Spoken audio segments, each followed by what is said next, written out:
Movie शुरू होती है जहां अगाथा 616 नाम का एक उल्का पिंड यानी एस्टेरॉइड अर्थ से टकराने वाला था, तो इंसानों ने उस पर न्यूक्लियर मिसाइल से हमला किया। इससे वो उल्का पिंड तो नष्ट हो गया, लेकिन न्यूक्लियर रेडिएशन के वापस अर्थ पे आने से यहाँ के सभी कोल्ड ब्लडेड जीव यानी चींटियां, मक्खियां और रेप्टाइल्स जैसे जीवों में म्यूटेशन हुआ और उनका आकार कई गुना बढ़ गया। ये सभी इंसानों का शिकार करने लगे। 1 साल तक चली इस लंबी लड़ाई में अधिकतर बड़े जीव मारे गए, लेकिन इसमें सारी मिलिट्री के साथ साथ गन्स और गोलियां भी खत्म हो गईं। इस लड़ाई में इंसानों की 95% जनसंख्या मारी गई। बचे हुए लोग जमीन के अंदर बने बंकर्स यानी तहखाने में रहने को मजबूर हैं, जिन्हें ये लोग कॉलोनी कहते हैं। अब हम कुछ दिन पहले का सीन देखते हैं। जब जोल अपनी गर्लफ्रेंड एमी के साथ था, तभी पहली बार एक विशालकाय कीड़े ने शहर पे हमला किया था। वे दोनों फौरन अपने घर जाते हैं, जहाँ सभी लोग डर के मारे शहर छोड़ के जा रहे हैं। इसी कारण वे दोनों अलग हो जाते हैं। जोल एमी से कहता है कि मैं तुम्हें ढूंढ लूंगा। अब रास्ते में जोल का परिवार उन मॉन्स्टर्स के हमले के बीच फंस जाता है। जोल कार से निकल जाता है, लेकिन उसके पेरेंट्स कार में ही फंस जाते हैं। जोल की मोम उसे जाने को कहती है और तभी उनकी कार पर एक विशाल काय मॉन्स्टर का पैर आ जाता है।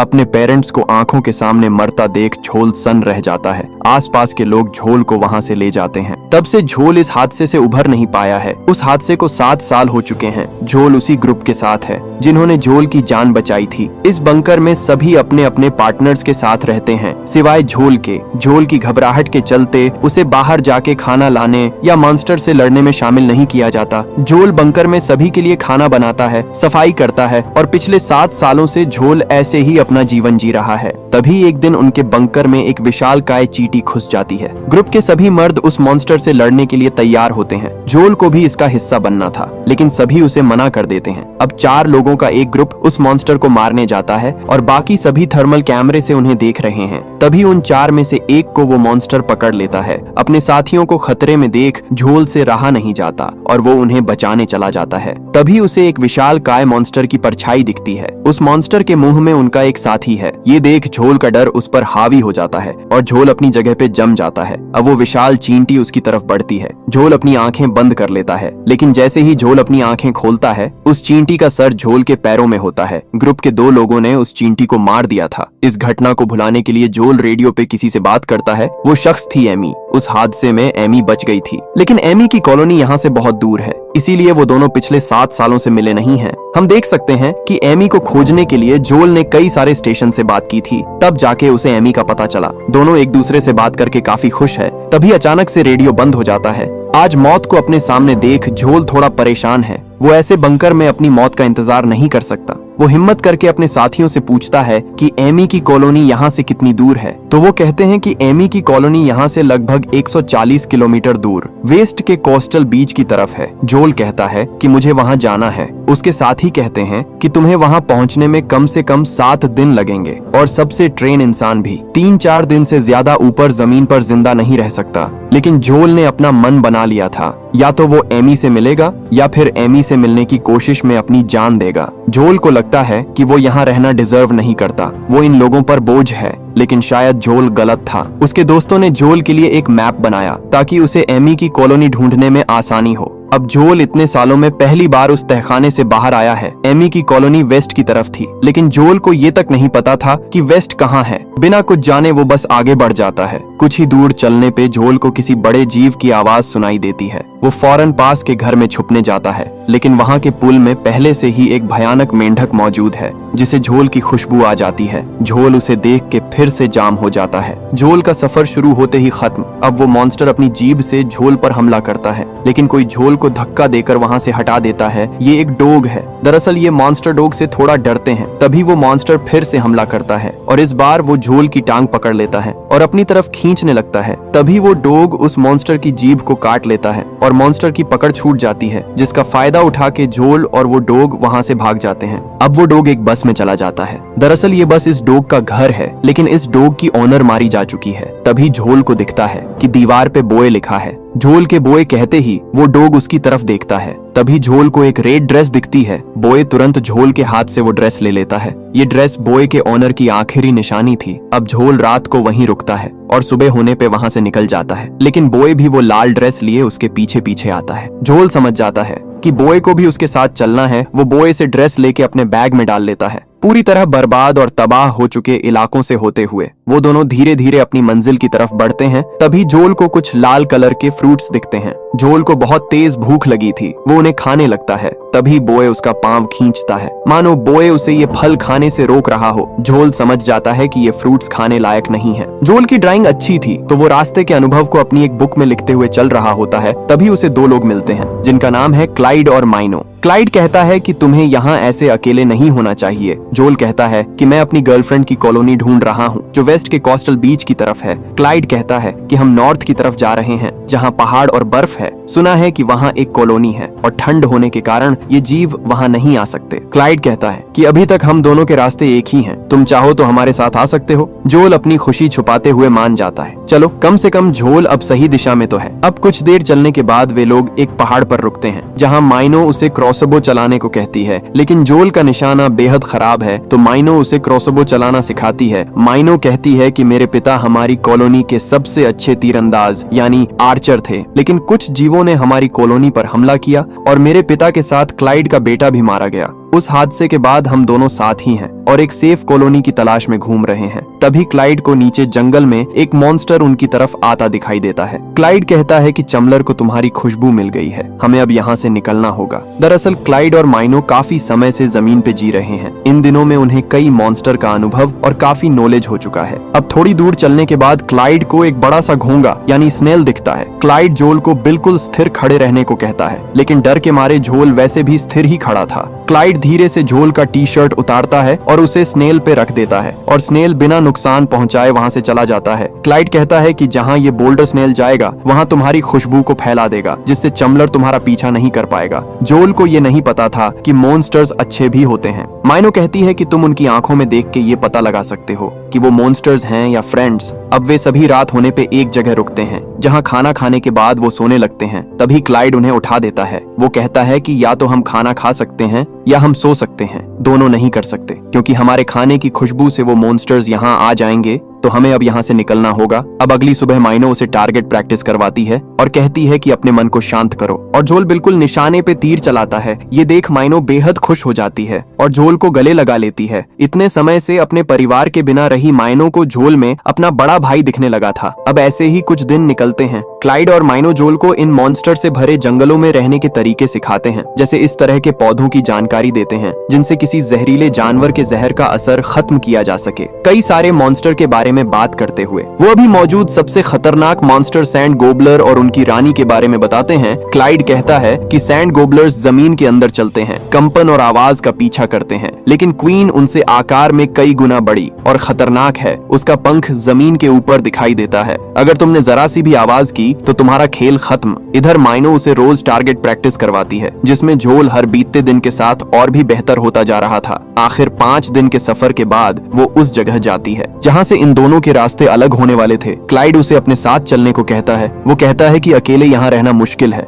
हम साथ रहेंगे तो जिंदा रहने के चांसेस ज्यादा हैं। लेकिन जोल को एमी से मिलना ही था। दुखी माइनो को जोल समझाता है कि एमी उसके लिए क्या मायने रखती है। उदास माइनो एक आखिरी बार जोल को गले लगाती है। अब क्लाइड उसे एक ग्रेनेड देते हुए कहता है कि बहुत जरूरी हो तभी इसका इस्तेमाल करना। इसकी पिन निकालने के बाद 5 तक गिनना और फेंक देना। गलतियां करने से ही तुम सीखोगे, और अगर कुछ गलतियों तक तुम जिंदा रह पाए तो आगे का सफर आसान होगा। अब दोनों अपने अपने रास्तों पे निकल जाते हैं। जोल और बोए को अभी भी 50 किलोमीटर की दूरी अकेले तय करनी है, लेकिन ये सफर आसान नहीं होने वाला है। थोड़ी दूर चलने के बाद वे दोनों एक जगह पहुंचते हैं जहां बोए कुछ अजीब बर्ताव करने लगता है। वो आगे नहीं जाना चाहता तो वो डर के एक पैडल वाली बोट के नीचे जाकर छुप जाता है। झोल उसे बाहर आने को कहता है। तभी झोल के पैरों के नीचे से किसी जीव के कई सारे पैर निकलते हैं। ये है एक विशाल कायकन खजूरा यानी सेंटपीड। झोल डरते हुए धीरे से अपना क्रॉस बो निकालता है, लेकिन वो मॉन्स्टर झोल के पास आ जाता है। वो अपनी टेल से झोल को पकड़ने ही वाला होता है कि बोए के भौंकने से वो मॉन्स्टर डर जाता है और झोल पर अपनी टेल से वार करता है, जिससे झोल हवा में उछलते हुए दूर गिर जाता है। अब वो मॉन्स्टर बॉय को मारने के लिए उस बोट को घेर लेता है और उसे पलट देता है। इधर एक बार फिर से झोल को अपने माता पिता के साथ हुआ हादसा घेर लेता है। तभी झोल अपने डर पे काबू पाते हुए खड़ा हो जाता है और उस मॉन्स्टर को एक तीर मारता है जो उसकी गर्दन पर लगता है, जिससे वो मॉन्स्टर गुस्से से पागल हो जाता है। वो बॉय को छोड़ के सीधा जोल की तरफ तेजी से आता है, लेकिन एंड वक्त पे जोल सीधा उसके सिर में तीर मार देता है, जिससे वो मॉन्स्टर वहीं ढेर हो जाता है। बुरी तरह डरा हुआ जोल समझ ही नहीं पाता कि उसने क्या कर दिया है। तभी उसे बॉय दिखाई देता है। वो बिल्कुल ठीक है। बॉय सीधा जोल के पास आता है। जोल अपने माता पिता को नहीं बचा पाया था, लेकिन आज उसने अपने डर पे काबू करके अपने दोस्त की जान बचाई थी। अब रात अपने साथ बारिश लाती है। जोल ने 7 सालों से बारिश नहीं देखी थी। तभी पूरे आसमान में कलरफुल जेली फिश आ जाती है। ये उन मॉन्स्टर में से एक है जो नुकसान नहीं पहुंचाते हैं। जोल और बॉय इन्हें देखते हुए रात गुजारते हैं। अब सुबह दोनों चलते हुए एक जगह पहुंचते हैं जहां एक बड़ा सा गड्ढा होता है। तभी एक बार फिर से बॉय वहां से भाग जाता है। जोल समझ जाता है कि बॉय को किसी खतरे का एहसास हुआ है। वो भी बॉय के पीछे पीछे जाता है। तभी जोल को अपने पीछे जमीन के अंदर से एक जीव आता हुआ दिखाई देता है और उसका एक पंख बाहर दिख रहा था, यानी ये क्वीन है। जोल पक्का करने के लिए पास पड़े एक टॉय को दूर फेंकता है, ये देखने के लिए कि ये जीव आवाज और कंपन का पीछा करता है या नहीं। जोल बिना 1 सेकंड खराब किए वहां से भागता है और अब वो क्वीन ठीक उनके पीछे है। अचानक भागते भागते झोल नीचे गिर जाता है, जिससे उसका बैग भी निकल जाता है। झोल बॉय के पीछे पीछे एक पेड़ के तने में छुप जाता है। क्वीन उन दोनों द्वारा की हुई एक आवाज या एक कंपन का इंतजार कर रही है। बेचैन और डरा हुआ बॉय कोई आवाज ना करें, इसीलिए झोल उसका मुंह बंद कर देता है। ये तरकीब काम आती है और कोई आवाज न आने के कारण क्वीन वहां से चली जाती है। तभी हवा के एक झोंके से वो रेड ड्रेस नदी में गिर जाती है। बॉय ये देखकर फौरन उस ड्रेस की तरफ भागता है। झोल उसे बहुत रोकता है, लेकिन बॉय नदी में कूद जाता है। क्वीन को वापस बुलाने के लिए इतना काफी था। क्वीन को बॉय की तरफ आता देख झोल भाग के अपने बैग की तरफ जाता है और वो ग्रेनेड निकाल लेता है। जल्दी से पिन निकाल के 5 तक गिनता है, लेकिन ग्रेनेड हाथ से फिसल जाता है। जोल वो ग्रेनेड उठाए तब तक क्वीन वहां आ जाती है। जोल ग्रेनेड क्वीन के मुंह में फेंकते हुए नदी में कूद जाता है और क्वीन के चिथड़े उड़ जाते हैं। ये देख झोल को यकीन नहीं होता। वो अपनी बहादुरी से बेहद खुश है, लेकिन साथ ही साथ वो बॉय से बेहद गुस्सा है। पानी से बाहर आके झोल देखता है कि उसकी बॉडी पे कई सारे लीच जैसे जीव चिपके हैं। घबराहट के मारे झोल की हालत खराब हो जाती है। वो एक एक कर सभी को हटाता है और इन सब का जिम्मेदार बॉय को ठहराता है। वो बॉय को बहुत डांटते हुए कहता है कि आज हम दोनों मारे जाते और ये घटिया रेड ड्रेस हमारी मौत का कारण बनती। इससे बॉय नाराज हो जाता है और झोल को छोड़ के वहां से चला जाता है। झोल भी गुस्से में है, लेकिन वो लड़खड़ाने लगता है। उन लीचेस के जहर से झोल को भ्रम होने लगता है। बेहोशी की हालत में आगे बढ़ते हुए वो एक जगह आके गिर जाता है। तभी उसे वो पौधा दिखाई देता है जो जहर को काट सकता है। झोल फौरन उसे खा लेता है। अब नशे में चूर झोल आगे बढ़ता है, लेकिन ज्यादा आगे नहीं जा पाता और एक जगह बैठ जाता है। तभी उसके सामने एमी आती है। वो एमी को देख के बेहद खुश होता है और उसे किस कर लेता है और उसी के साथ एक बार फिर से बेहोश हो जाता है। इस बार होश आने पे वो एमी की कॉलोनी में था। एमी को सच में अपने सामने देख झोल हैरान है, लेकिन एमी उसे आराम करने को कहती है। झोल कहता है कि इतने लंबे समय बाद किस करके बहुत अच्छा लगा। एमी कहती है कि तुमने मुझे नहीं, इन्हें किस किया था। इससे अच्छा तो झोल तू मर जाता। खैर, तभी आता है कहानी में ट्विस्ट। एमी कहती है कि यहाँ कुछ लोग आए हैं, उनमें से एक कैप्टन है जो हमें एक सेफ जगह ले जाएंगे जहाँ ये मॉन्स्टर्स नहीं आ सकते। हम कुछ ही दिनों में यहाँ से निकलने वाले हैं। जोल को ये सुनकर थोड़ा अजीब लगता है, लेकिन तभी एमी वहाँ से चली जाती है। जोल सिर्फ एमी के लिए आया था, लेकिन एमी के पास जोल के लिए वक्त ही नहीं था। अब जोल अपने रूम से बाहर आता है तो कॉलोनी की सुंदरता को देखकर वो हैरान हो जाता है। इतना काफी नहीं था कि बाहर आने पे उसे बीच भी दिखता है, यानी एमी की कॉलोनी अंडरग्राउंड तो थी, लेकिन पीछे समुंदर होने से वो लोग सेफ थे। ये मॉन्स्टर्स पानी में नहीं आ सकते। जोल को बाहर देख एमी उससे बात करने आती है। तभी पीछे से कैप्टन और उसके कुछ साथी वहां आ जाते हैं। एमी कहती है कि ये जोल है और ये 7 दिनों का लंबा सफर तय करके यहाँ पहुंचा है।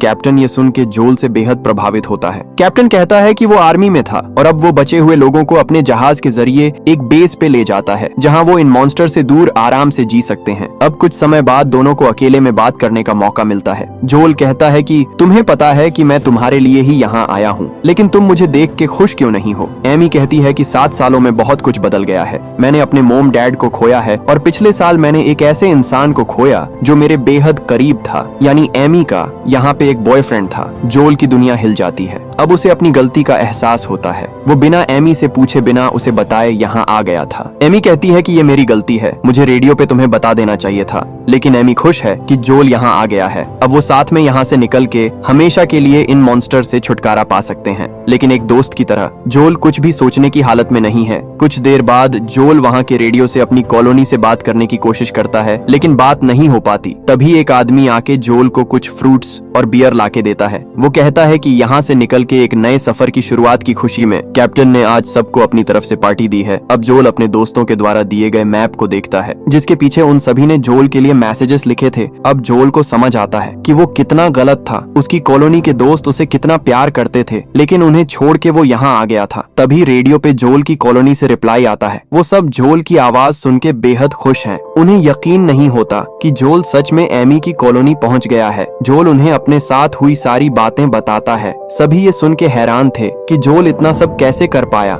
जोल पूछता है कि तुम लोग कैसे हो। वो कहते हैं कि तुम्हारे जाने के बाद यहाँ कई बार हमले हुए, ये कॉलोनी अब सुरक्षित नहीं है। तभी रेडियो का कनेक्शन टूट जाता है। जोल के दिमाग में सब कुछ साफ हो जाता है। वो अपने दोस्तों को पीछे छोड़ के कैप्टन के साथ नहीं जाने वाला। वो फिर से अपने दोस्तों के पास जाने की तैयारी करता है। तभी उसकी नजर टेबल पर रखी बियर और उन फ्रूट्स पे पड़ती है। जोल को कुछ अजीब लगता है। वो अपनी बुक खोल के देखता है तो उसका शक यकीन में बदल जाता है। ये वही फ्रूट्स थे जिन्हें खाने के लिए बॉय ने मना किया था। जोल भाग के ये बात एमी को बताने जाता है लेकिन बाहर सभी उस फ्रूट के नशे में हैं। एमी ने भी वो फ्रूट्स खा लिए थे। जोल उसे समझाने की कोशिश करता है लेकिन एक एक कर सभी बेहोश होने लगते हैं। तभी पीछे से डायना जोल के सर पे वार करती है। होश में आने के बाद जोल खुद को और कॉलोनी के सभी लोगों को बंधा हुआ पाता है। दरअसल ये लोग कई सालों से यही करते आ रहे हैं। बची हुई कॉलोनी में जाते हैं और उनके खाने पीने के सामान चुराते हैं। कहानी का ट्विस्ट अभी बाकी था। कैप्टन कहता है कि वो अपने जहाज को चलाने के लिए फ्यूल कहाँ से लाए, सब कुछ खत्म हो चुका है, इसीलिए हमने एक मॉन्स्टर को पकड़ रखा है। वो हमारे जहाज को खींचता है और बदले में हम उसे कॉलोनी के लोगों को खाने देते हैं। अब कैप्टन अपने रिमोट से उस मॉन्स्टर को यहाँ बुलाता है। समुंदर की गहराई में एक काला साया इनकी तरफ बढ़ता है। ये था एक विशाल काय केकड़ा यानी क्रैब। सभी वहाँ से भागने लगते हैं। तभी एमी पूरी ताकत से अपने बंधे हुए हाथ को खींचती है और खुद को आजाद कर लेती है और इसी के साथ वो जोल को भी छुड़ा देती है। वो कहती है कि मैं इन तीनों को रोकती हूँ, तुम इस मॉन्स्टर को रोको। अब एमी गेट का टुकड़ा लेके गोलियों से बचते हुए सीधा उनमें से एक आदमी रोको पर हमला कर देती है। दोनों बेहोश हो जाते हैं। तभी वो मॉन्स्टर नजदीक आने लगता है। डरा हुआ झोल पास पड़ी रोड को लेकर उस मॉन्स्टर की तरफ भागता है।